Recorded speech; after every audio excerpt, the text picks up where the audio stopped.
موضوع امروز ما یکی از عمیق‌ترین و زیباترین دغدغه انسانیه.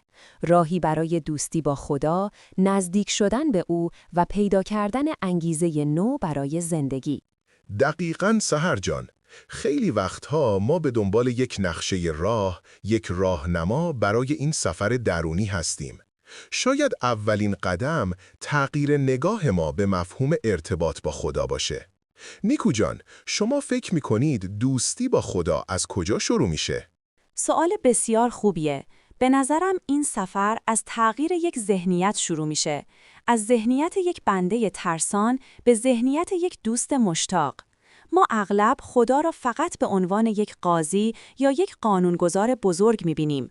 اما مفهوم دوستی یک رابطه دو طرفه و سرشار از عشق و اعتماد رو تداعی میکنه. و این تغییر نگاه همه چیز رو عوض میکنه. وقتی خدا رو دوست خودمون بدونیم، دیگه نماز و عبادت از سر تکلیف نیست، بلکه یک قرار ملاقات عاشقانه است. یک فرصت برای گفتگو، برای درد دل کردن، بدون ترس از قضاوت. کاملا درسته. دوستی یعنی اعتماد. یعنی باور داشته باشیم که اون دوست همیشه بهترین رو برای ما میخواد، حتی اگر در لحظه حکمت کارهاش رو درک نکنیم. یعنی باورش داشته باشیم و خودمون رو به دست جریان راهنمایی او بسپاریم. بسیار زیبا. پس قدم اول ساختن این تصویر دوستانه و قابل اعتماد در ذهن ماست. اما سحر جان، چطور میتونیم این حس رو در زندگی روزمره خودمون تقویت کنیم؟ چه راه‌های عملی برای نزدیک شدن به این دوست وجود داره؟ راه‌های زیادی وجود داره که میتونیم اونها رو مثل نخ‌های یک تسبیح در تار و پود روزمون ببافیم. یکی از قدرتمندترین راه‌ها شکرگزاریه. هر روز صبح یا هر شب چند دقیقه وقت بذاریم و برای نعمت‌هایی که داریم، حتی کوچکترین هاشون، از صمیم قلب تشکر کنیم. این کار توجه ما رو از نداشته ها به داشته ها معطوف میکنه و قلبمون رو نرم میکنه. شکرگزاری واقعاً معجزه میکنه. راه دیگه‌ای هم به ذهنتون میرسه؟ بله، حتماً. خلوت کردن و مراقبه.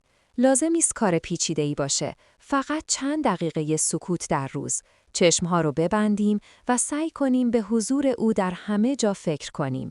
در هوایی که نفس میکشیم، در تپش قلبمون. این سکوت‌ها فضای لازم برای شنیدن صدای درون و الهامات قلبی رو فراهم میکنه. و من اضافه میکنم دیدن نشانه‌های او در طبیعت. قدم زدن در یک پارک، نگاه کردن به آسمان شب، گوش دادن به صدای پرندگان. طبیعت زیباترین تجلیگاه قدرت و لطف خداست و ارتباط با اون روح ما رو مستقیما به منبع هستی متصل میکنه. عالی بود. پس شکرگزاری، مراقبه و ارتباط با طبیعت. اما این ارتباط درونی چطور به زندگی بیرونی ما و اون چیزی که بهش میگیم قوانین طلایی زندگی ربط پیدا میکنه؟ نیکو جان، شما در این مورد چه نظری دارید؟ این دو کاملاً به هم پیوستند.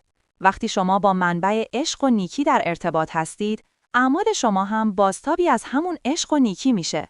قوانین طلایی زندگی مثل مهربانی، صداقت، بخشش و انصاف دیگه یک سری قوانین خشک و دستوری نیستند، بلکه نتیجه طبیعی یک قلب سرشار از یاد خدا هستند. دقیقاً. وقتی باور داری که هر انسانی ذره‌ای از روح الهی رو در وجودش داره، دیگه نمیتونی به راحتی بهش آسیب بزنی یا در موردش قضاوت کنی.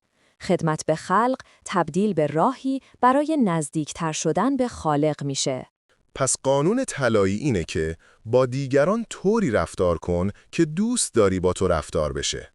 چون در حقیقت ما همه به هم متصلیم و هر انرژی که به جهان میدیم به خودمون برمیگرده. این همون انعکاس دوستی با خدا در روابط ماست. بله، و اینجاست که میرسیم به بحث انگیزه. انگیزه‌ای که از این ارتباط عمیق سرچشمه میگیره با انگیزه‌های مادی و سطحی کاملاً متفاوته. موضوع بسیار مهمی رو مطرح کردید. خیلی از ما گاهی دچار بی‌انگیزگی میشیم، حتی در مسیر معنوی. چطور این دوستی با خدا میتونه منبع یک انگیزه پایدار و همیشگی باشه؟ انگیزه‌های معمولی مثل پول یا شهرت به عوامل بیرونی وابسته‌اند و با تغییر شرایط از بین میرن. اما وقتی انگیزه شما جلب رضایت اون دوست حقیقی باشه، این یک منبع درونی و تمام نشدنیه. شما دیگه برای تشویق دیگران کار نمی کنید، بلکه برای ارزشی که در ذات اون کار وجود داره تلاش می کنید. و نکته مهم اینه که در این مسیر شکست معنای دیگه‌ای پیدا می‌کنه. زمین خوردن به معنی پایان راه نیست، بلکه فرصتیه برای اینکه دوباره دستت رو به سمت اون دوست دراز کنی و قوی‌تر بلند بشی. انگیزه شما از نتیجه به خود مسیر و همراهی با او تغییر پیدا می‌کنه. پس تغییر انگیزه یعنی عبور از چه چیزی به دست میارم به چگونه میتوانم بهتر خدمت کنم و به او نزدیکتر شم. این تغییر به زندگی معنا و عمق میبخشه و باعث میشه حتی در سختی‌ها هم یک نیروی درونی ما رو به جلو هدایت کنه.